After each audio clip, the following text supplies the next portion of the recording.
한민족의 국가사가 한 개인의 신화로 변형되게 된 것이죠. 이것은 한국사 말살의 결정타를 날린 사건이라고 볼 수 있습니다.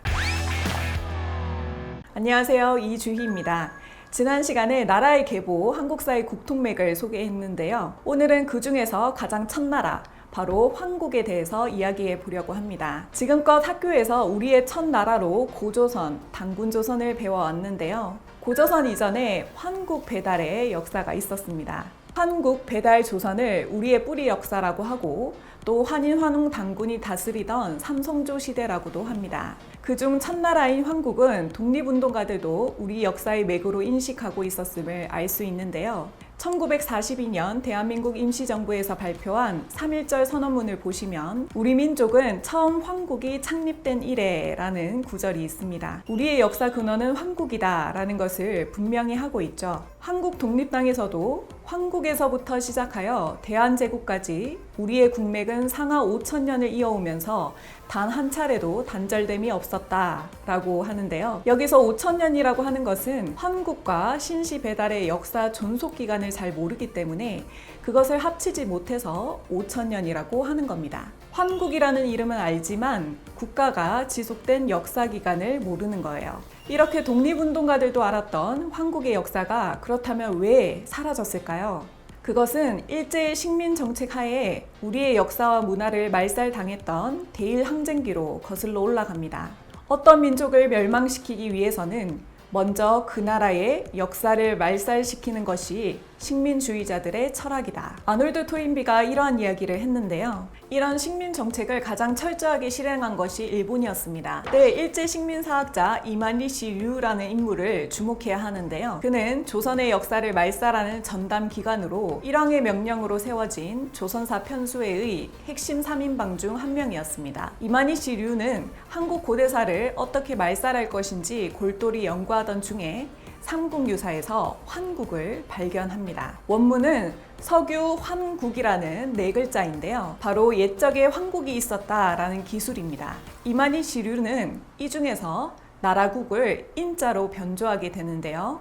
옛적에 환국이 있었다. 이것이 옛적에 환인이 있었다 라는 것으로 바뀌게 된 것입니다. 황국으로 전해지던 판본을 환인으로 변조함으로써 황국이라는 나라를 지워버렸습니다. 한민족의 국가사가 한 개인의 신화로 변형되게 된 것이죠. 이것은 한국사 말살의 결정타를 날린 사건이라고 볼 수 있습니다. 하지만 삼성기 상을 보면 오환건국이 최고라라고 해서 우리 환족의 나라 세움이 가장 오래되었다라고 분명히 선언하고 있습니다. 환국은 우리 한민족의 첫머리일 뿐 아니라 인류의 건국사에서 가장 오래된 사건임을 이야기하고 있는 것입니다. 그럼 인류의 첫나라 이름이 왜 황국이었을까요? 우리가 친구의 밝은 얼굴을 보고 너 오늘 얼굴이 참 환하다 라는 표현을 쓰죠. 그것처럼 황국의 환은 밝을 환자로 빛, 밝음, 그리고 광명을 상징합니다.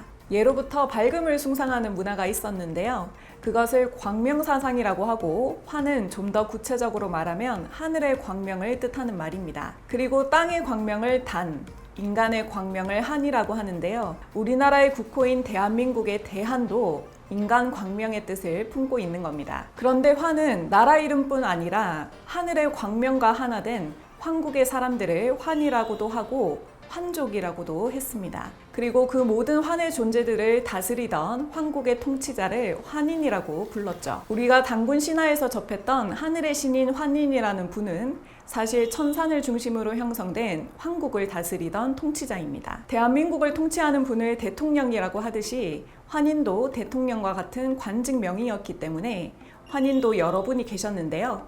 총 7분의 환인으로 계승되었습니다. 그렇다면 안파견 환인부터 지위리 환인까지 7분의 환인 천재께서 통치한 황국은 몇 년간 지속되었을까요? 놀랍게도 3,301년 동안 존속하였습니다. 모두 오랜 기간 장수를 누렸음을 알 수 있는데요. 고대의 장수를 누렸던 기록은 동서양 모두 나타나고 있습니다. 동양의학서의 고전인 황제내경을 보시면 황제와 기백의 대화에서도 먼 옛날에 누렸던 장수 문화를 확인할 수 있는데요. 옛사람들은 어찌하여 100세가 넘도록 건강하게 살았는가? 라는 황제의 질문에 기백이 그들은 천지의 법칙을 지키며 살았기 때문입니다 라고 대답을 합니다. 수메르 문명의 원형을 보여주는 구약전서 창세기에 나오는 아담의 자손들도 노아에 이르기까지 모두 수백 살을 살았고 노아의 할아버지인 무드셀라는 자그마치 969세까지 살았다고 전해집니다. 또 유대족의 믿음의 아버지로 추앙받는 아브라함도 175세를 살았던 것으로 볼 때 고대일수록 자연과 인간이 극치의 조화를 이룬 그러한 시대였음을 짐작할 수 있습니다. 실제로 고대 문명을 연구하는 석학들은 인류 역사의 초기를 황금 시대라고 부릅니다. 원시 샤머니즘을 연구한 독일인 칼바이트에 의하면 먼 옛날은 인간이 행복과 평화 속에 살면서 초자연적인 힘을 쓰던 황금 시대로 그때 사람들은 별 어려움 없이 신과 소통할 수 있었고 죽음을 모르고 질병과 고통이 없는 자유로운 경지에서 살았다고 하고요. 세계의 거성 문화를 연구하는 마샬 또한 거성 유적지가 요새로 쓰인 흔적이 없고 주변에서 무기가 발견되지 않은 점으로 보아 고대 사람들은 평화롭고 창조적인 문명의 황금 시대를 누렸다라고 말합니다. 영국의 심리학자 스티븐 테일러에 의하면 BCE 4000년을 경계로 그 이전 시대는 황금 시대였고 원초적 낙원이었다. 그때는 완전한 미덕을 갖춘 사람들이 살던 시대로 어떤 집단도 다른 집단의 영토를 침략하거나 정복하려 들지 않았고 소유물을 훔치려 하지도 않았다. 여성과 남성의 지위는 평등했고 어떤 계급, 계층과 같은 차별도 없었다. 인간과 자연 사이의 조화, 인간들 사이의 조화가 지구 전체에 충만하였다라고 합니다. 고대일수록 문화 수준이 떨어지고 미개할 거라는 것은 일종의 편견이자 선입견이라고 할 수 있겠습니다. 이러한 황국은 유라시아 대륙에 걸쳐서 12분국으로 이루어진 인류의 첫 나라이자 동서문명의 뿌리가 됩니다. 약 6,000년 전에 인구가 급격히 늘어나게 되고 중앙아시아 일대에 큰 기후변동이 일어나면서 황국의 환족들은 무리를 지어 동서로 이동하게 되는데요. 서쪽으로 이동한 무리가 개척한 문명이 바로 수메르 문명입니다.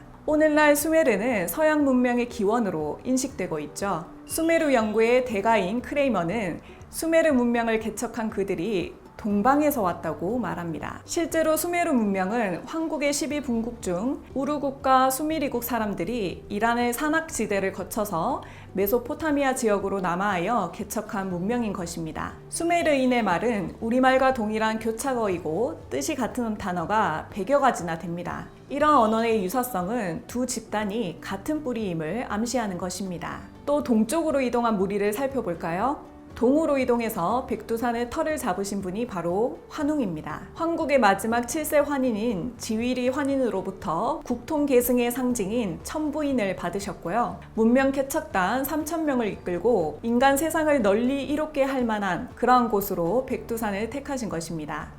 황국의 정통은 광명이 비춰오는 동방의 배달국으로 계승된 것입니다. 그리고는 신의 도시라고 알려진 신시를 여시고 나라 이름을 배달이라고 하니 이 배달국이 바로 한민족사의 본격적인 시작이다 라고 할 수 있습니다. 그럼 배달국에 대해서는 다음 시간에 알아보도록 하고요. 그럼 오늘 기억할 3가지 정리해 볼게요. 첫 번째, 일제의 식민사학자 이마니시 류가 석유 황국을 조작한 것은 한국사 말살의 결정타였다. 두 번째, 화는 밝음을 숭상하는 광명사상으로 하늘의 광명을 뜻한다. 세 번째, 환국은 동서문명의 뿌리다. 네, 오늘 이 시간 마치고요. 다음 시간에 보도록 하겠습니다. 감사합니다.